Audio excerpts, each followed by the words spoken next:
Shibanta ban pene pensai ka mai mariang umitrang ba ka jylla konrad ki sangma ulai thu bak sarkar ka parkhat langru ya ka mai mariang bat kumjuru ya ka yo kot jong ka jylla bat kumbolong menta omdan shu ki kok plan ki bolong beaiñ habai kren bat kilap thai khobor umitrang ba ulai thu ba ya ki tu ki kok plan ni ki chaka san doyong ki bolong beaiñ ki bombiang ya ki kot kisla ka sarkar klap tha ban khang no bat ki bodan menta ki tang ki tu ki bolabyang not ki kot kisla.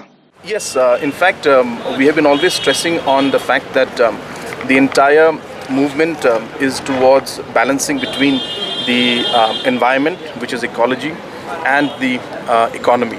And that is the balance and the challenge that we keep working towards.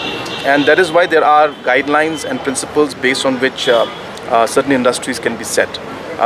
As of now, in the state of Meghalaya, whichever coke plants which were set up illegally, they have been asked to shut down, they have been shut down. And only the ones that have got the paperwork, the environmental clearance, only those are being allowed to function. So therefore, I want to make the distinction that there's no question of any illegal coke plants functioning.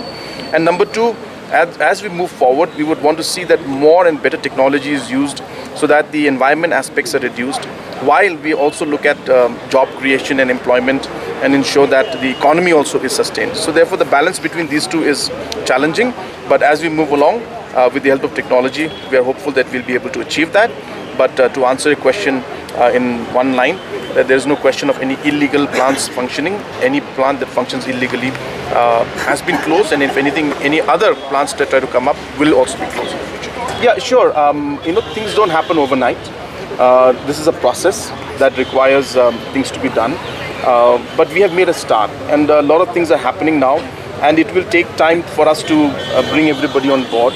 So we're not saying that we have managed to do everything that needs to be done. Of course, there's a lot to be done, but this is where we start. And of course, the awareness part is an ongoing process. And you're right, we need to make sure that we are able to create as much awareness as possible in the system.